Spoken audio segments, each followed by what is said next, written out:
Halo, Assalamualaikum warahmatullahi wabarakatuh. Halo teman-teman, semoga dalam keadaan sehat ya. Selamat datang di Tahu Gizi. Kali ini aku mau ceritain sharing-sharing ilmu terkait gizi, terkait penyakit MAA. Mungkin di sini banyak banget ya teman-teman yang penyakit MAA. Saya sendiri pun juga punya ada MAA. Gitu. Sebenarnya kalau biasanya MAA itu kan banyak jenisnya ya. Ada yang rasanya nggak rasanya nggak nyaman gitu di dalam perut, begah atau begah gitu ya. Biasanya kan itu perut sama dadanya tuh nggak nyaman karena naiknya asam lambung. Jadi seringkali itu ada penyakit MAA. Jadi selain MAA atau biasa disebut GERD gitu, gastroesophageal reflux disease. Nah, gimana sih caranya buat ngatur pola hidup yang lebih baik bagi orang-orang yang punya penyakit MAA? Selain itu, penyakit MAA itu juga pengaturan makan itu penting banget buat mencegah MAA-nya kambuh dan setelahnya bisa membaik gitu. Nah, banyak penelitian yang buktiin bahwa pengobatan non-farmakologi berupa modifikasi gaya hidup dapat mengurangi atau bahkan menghilangkan gejala dari penyakit MAA tersebut. Nah, kalau misalnya saya sendiri itu ada beberapa makanan yang memang memicu MAA-nya kambuh. Karena memang apa ya, tidak semua orang akan sensitif pada beberapa makanan itu. Saya sendiri ada beberapa makanan yang ternyata saya sangat menyukai makanan ini, tapi ternyata membuat asam lambung saya naik gitu. Salah satunya adalah coklat. Nah, coklat ini juga apa ya? Memang enak ya. Dan coklat ini tidak hanya dalam bentuk batangan, bisa juga dalam bentuk minuman.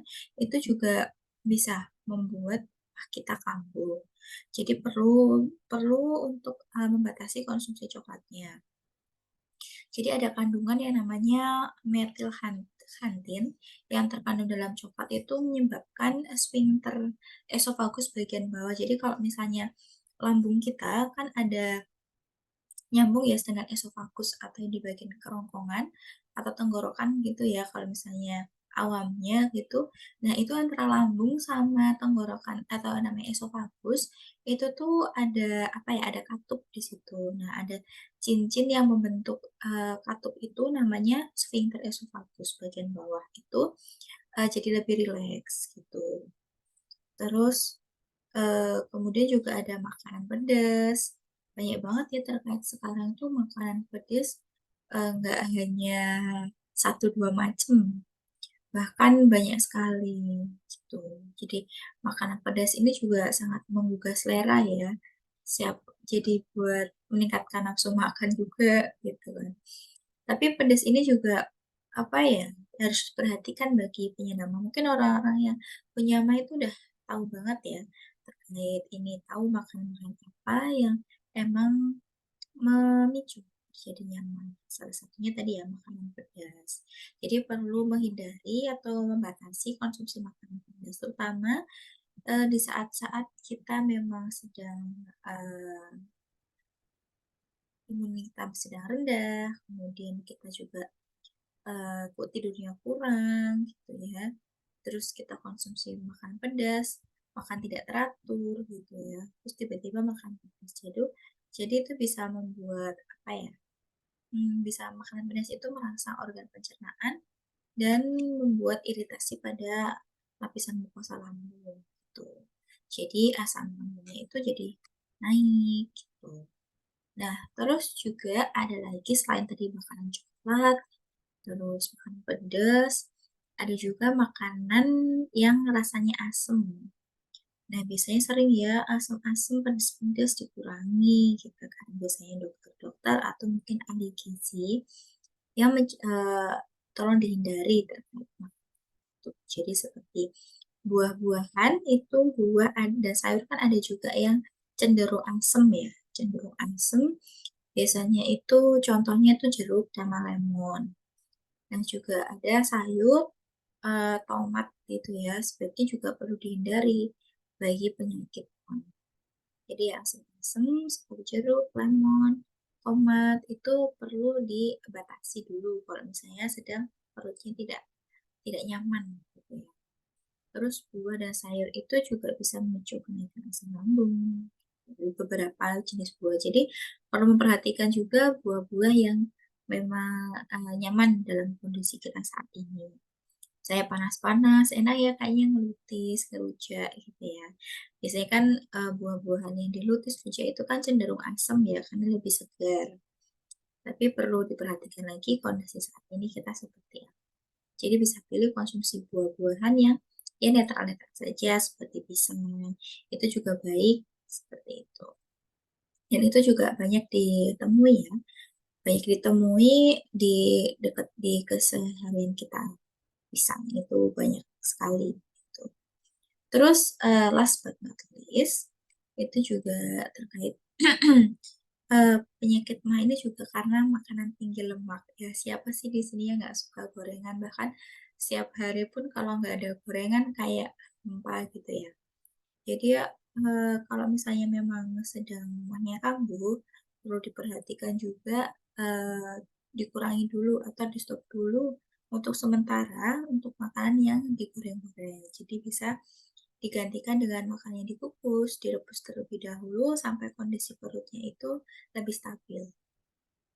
Karena ada tadi ya, lemak itu merangsang namanya kolesistokinin, itu adalah hormon yang memicu melemahnya esofagus bagian bawah. Jadi tadi ya, antara lambung dan esofagus itu jadi, eee, terpicu karena adanya tinggi lemak tadi. Jadi bisa membuat sensasinya panas dalam ulu hati. Jadi karena, lemaknya tadi itu merangsang gitu ya, merangsang kolesistokinin, hormon yang tadi itu adalah hormon yang memicu melemahnya esofagus bagian bawah. Jadi yang tadi yang lambung, ada menyebabkan sensasi panas dan panas pada ulu hati gitu. Terus durasi makanan tinggi lemak juga butuh lebih lama untuk dicerna. Jadi pengosongan lambung itu jadi lebih lama dan meningkat gitu. Akibatnya asam lambung itu lebih mudah naik dan menyebabkan sensasi panas pada ulu hati. Jadi kita perlu diperhatikan lagi ya tadi terkait makanan coklat dalam bentuk minuman, kan sekarang banyak banget ya minuman-minuman coklat dan perlu juga diperhatikan gulanya. Kemudian tadi makan pedas bisa dalam bentuk keripik ataupun makanan-makanan apa ya, seperti camilan, kudapan gitu ya. Biasanya biasanya di sebelah gitu ya. Zaman sekarang itu banyak banget yang menjual makanan-makanan pedas. Dan mungkin juga ada mie-mian atau bahkan di saat kita makan bakso, soto itu kan bisa ditambah sambel gitu. Jadi perlu perhatikan juga jangan pedas-pedas terlebih dahulu. Kadang yang banyak orang yang ngeyel ya. Ya balik lagi ya, eee, Anda sendiri, teman-teman sendiri yang mengerti kondisi tubuh dalam kondisi seperti apa. Kemudian juga makanan tinggi lemak, jadi diperhatikan gorengan itu kayak tahu, tempe, bakwan gitu ya. Terus ada juga mungkin kue-kuean terkait, donat, kemudian roti itu kan juga ada mentega, margarinnya. Jadi perlu diperhatikan terkait, lemak dari butter, margarin tadi. Terus jadi pastikan juga, makanan itu teratur, karena MAH itu kuncinya adalah makan teratur, kemudian jangan sampai skip makan, usahakan seperti itu. Kalau misalnya memang, eee, skip makan, diperlukan apa ya, makanan-makanan yang tidak memicu, bisa mungkin makan pisang terlebih dahulu, atau makan makanan nasi terlebih dahulu, seperti itu, atau makanan-makanan yang tidak meraksa. Nah, selain itu juga ada makanan-makanan yang bergas, seperti sayuran itu, kubis, kol itu kan, salah satu makanan yang mengandung, apa ya, gas gitu. Jadi membuat kita lebih lebih begah gitu dan, kelompok umbi-umbian juga seperti singkong, ubi itu juga kadang membuat, merasa begah, seperti itu. Jadi perlu diperhatikan mulai mulai sadar diri, makan apa yang kira-kira, "Oh ini membuat saya membuat saya jadi tambah parah nih, Kak, asam lambungnya gitu. Selain itu juga bisa dikonsumsi obat karena setiap orang punya, preferensi obatnya masing-masing ya. Ada yang ranitidin, ada yang omeprazol, ada yang suprazol, dan lain sebagainya. Dan itu juga didukung dengan, makanan-makanan yang memang tidak memicu, asam lambungnya naik, gitu. Karena tadi makanan tinggi lemak ya, mmm, makanan tinggi lemak banyak banget sih ya di sekitar kita itu, cenderung banyak sekali yang menjual makanan-makanan yang tinggi lemak. Entah itu fast food ataupun tidak fast food, itu ya Indonesia ya, makanan tinggi lemak sangat beragam, bahkan semakin marak nih, di sini yang jual gorengan panas, di sini jual gorengan panas, gitu. Ya yang penting kita ini ya, aware diri, tahu seberapa banyak kebutuhan kebutuhan kita, sebenarnya goreng-gorengan itu boleh, asalkan porsinya sesuai dan, minyak yang digunakan minyak yang baru ya, bukan minyak yang berkali-kali digunakan digoreng, seperti itu. Terus apalagi ya, eee, jadi perlu diperhatikan terkait makan tinggi lemak tadi. Karena tadi ya, makanan tinggi lemak itu butuh waktu yang lebih lama untuk dicerna. Jadi, pengosongan lambungnya itu jadi lebih lambat dan menyebabkan produksi asam lambung semakin meningkat, gitu. Jadi, pernah juga ada yang, asam lambungnya naik, kemudian bisa sampai menyebabkan diare. Jadi pada saat diare pun diperhatikan bahwa untuk tidak konsumsi buah dan sayur terlebih dahulu, karena untuk, membantu menstabilkan, saluran pencernaan, seperti itu. Jadi bisa makan makanan yang mungkin lebih ke sumber karbohidrat ya, untuk menstabilkan seperti bubur, kemudian mungkin bisa juga, makan yang hangat, bisa minum-minum yang, manis boleh tapi perhatikan juga gulanya, seperti itu. Jadi teman-teman, pasti ngerti ya, apa sih makanan-makanan yang emang merangsang dan kira-kira teman-teman udah paham kan ya, makan-makan apa aja yang memang, mendukung untuk, eee, ini, mendukung untuk, kesembuhan dari, penyakit tersebut. Itu mungkin itu dulu, jika memang teman-teman ingin tahu lebih lanjut, mungkin bisa kontak saya di akun ini, eee, bisa meninggalkan komentar, kira-kira apa sih yang masih perlu diperjelas lagi atau mungkin konten apa yang bisa, untuk selanjutnya, untuk sharing selanjutnya, gitu. Tuh, jadi pesan-pesannya adalah perhatikan makananmu, jika memang kondisi tubuhmu sedang tidak baik-baik saja, makan ya cukup dengan teratur, minum air putihnya juga cukup, istirahatnya juga cukup, dan jangan lupa olahraganya, seperti itu.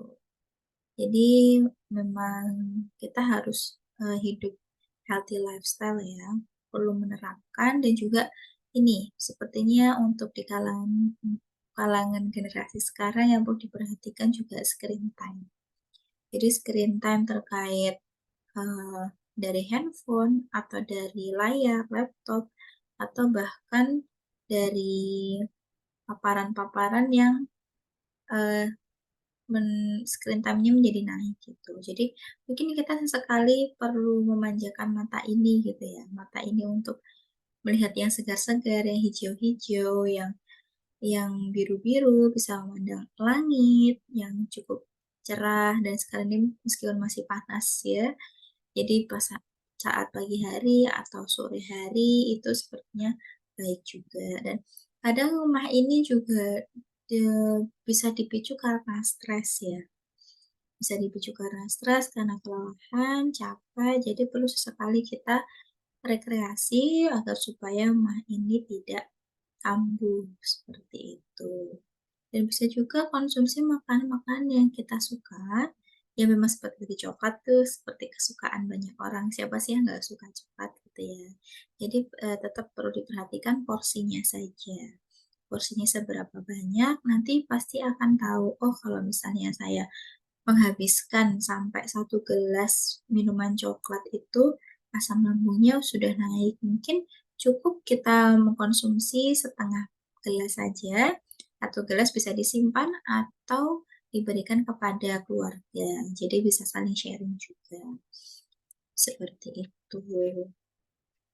Jadi, perlu ini ya, teman-teman ya, terkait makanan untuk penyakit mah yang perlu dihindari itu tadi yang pertama adalah coklat, kemudian makanan pedas, buah atau sayuran yang rasanya asam asam, dan makanan tinggi lemak. Dan perhatikan juga, jadwal makannya teratur, jadwal makan yang teratur itu seperti apa ya? Yang teratur itu pastikan 3 kali makan, snack bisa 2 kali atau 1 kali. Jadi misalnya kalau sarapan itu aturannya di bawah jam 9 pagi, kemudian makan siang itu sekitar jam 12, jam 1, kemudian makan malam itu ya sekitar jam 7, maksimal banget tuh jam 8. Jadi supaya makan malam itu tidak berdekatan dengan waktu tidur. Karena diusahakan sebelum tidur itu jaraknya minimal 2 jam setelah makan berat, seperti itu. Nah, untuk snack sendiri itu bisa dikonsumsi antara makan pagi dan makan siang, jadi sekitar jam 10, jam 10, 11, setengah 11 itu masih oke. Terus snack sorenya bisa di jam-jam setengah 3, jam 4 gitu masih bisa dikatakan snack. Dan perhatikan juga ya snack-snack sekarang, apalagi yang di kantor dapat snack, perhatikan jumlah kalorinya. Kadang kan snack kadang, bahkan snack sendiri itu bisa dihitung total hampir sama kalorinya dengan makanan berat, karena snack kadang tidak cukup satu gitu ya, kadang 2, 3, bahkan 4, dan itu hampir jumlah kalorinya sama. Dan perlu diperhatikan, makanan tinggi lemak dan porsi yang berlebihan itu akan, membuat kita cepat begah dan bisa meningkatkan asam lambungnya, seperti itu.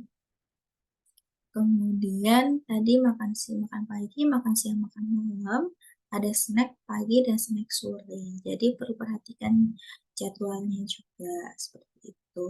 Dan, eee, pastikan makanan yang kita konsumsi itu yang bergizi, eee, rendah lemak, rendah garam, rendah gula gitu ya, rendah dalam artian itu, tidak seperti yang biasa kita konsumsi, karena rata-rata orang yang mengkonsumsi itu cenderung tinggi gitu. Jadi sudah mulai menerapkan, pemilihan-pemilihan seperti less sugar, kemudian kalau misalnya makan di luar, terus, biasanya kan di meja makan itu ada tambahan garam gitu ya, mungkin sudah mulai tidak menggunakan itu, menggunakan garam, kemudian ada kecap, mungkin juga sudah mulai mengurangi konsumsi-konsumsi kecap, seperti itu. Karena juga terkait, gula, garam, lemaknya, itu yang perlu diperhatikan.